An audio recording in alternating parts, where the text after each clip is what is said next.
Well, talked a couple of days ago about the portal entries and including Taj Rael and how he would help at Spear, possibly starting at Spear, and he decommits.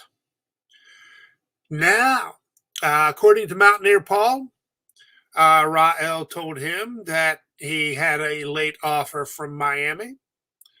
And according to Voice of Morgantown, it was not a Miami deal or NIL. It was a gut feeling. And he says he got that from Taj Rael. And since all of that bit came out, nothing else. We have no confirmation. I just checked Twitter and Instagram for Taj Rael and did not see anything on either one. No stories about him committing to Miami, which does not mean there is not an offer and does not mean there wasn't an offer that maybe went south in a figurative way instead of literal. And it may also be that something came up on West Virginia's end that changed their mind.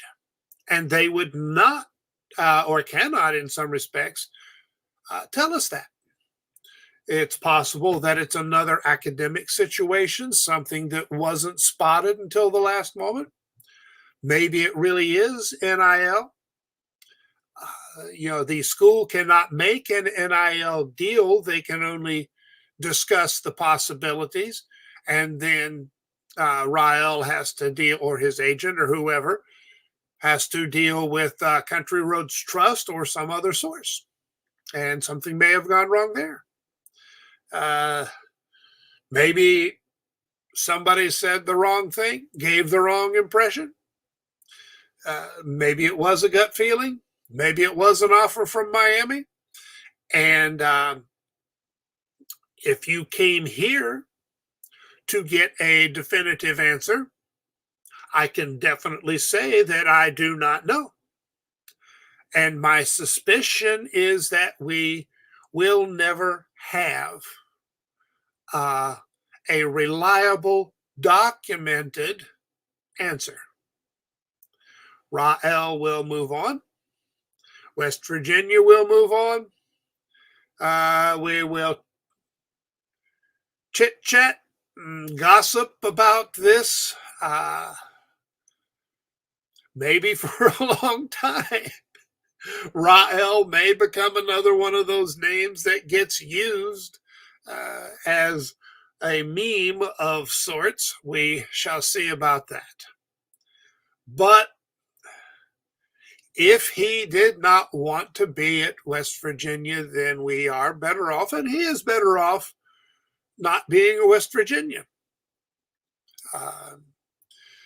We won't know if that's the case or not, but if he did not want to be there, or if West Virginia University did not want him to be there, or if there was a technical issue that was going to be a problem, then this is the best route. The tag added to the Instagram story with the announcement, business is business, is going to really annoy some people. I'm one of them. I hate any saying like that. It represents what is effectively and has always been a major issue with society, with being human. And getting rid of it would not be easy. We have Collins, who's been around for a couple of years, moved to Spear this past year. Zay Jennings is coming in. I think he enrolled early. I'm not sure about that. Hopes are very, very high for him at Spear, possibly. Uh, but I don't want to depend on a freshman to be the answer. Uh, Jaheim White was eventually, but even he was not the answer at the beginning of the year. Now, another change that I just saw on 24/7 Sports, a story by Mike Kazaza. One of the issues was the limit on the number of official visits, and we were possibly at the limit or within one of the limit. So even if we wanted to recruit any of the guys now in the portal, we couldn't bring them in for an official visit. It makes it hard to sign them. There has been a temporary change just went into effect and may become a permanent change, increasing the number of official visits, sorting out exactly what the real terms are and how it's going to be applied is still kind of unclear. But it does appear that West Virginia has the chance to bring some more players in if they want to do that before April 1st, which would be when the number of visits allow what's considered the new recruiting cycle.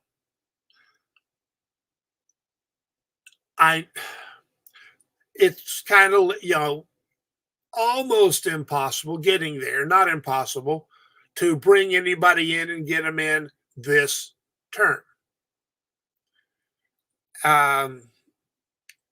So we might get them in a little earlier if we recruit them and get them to commit now, as opposed to waiting until after spring practices.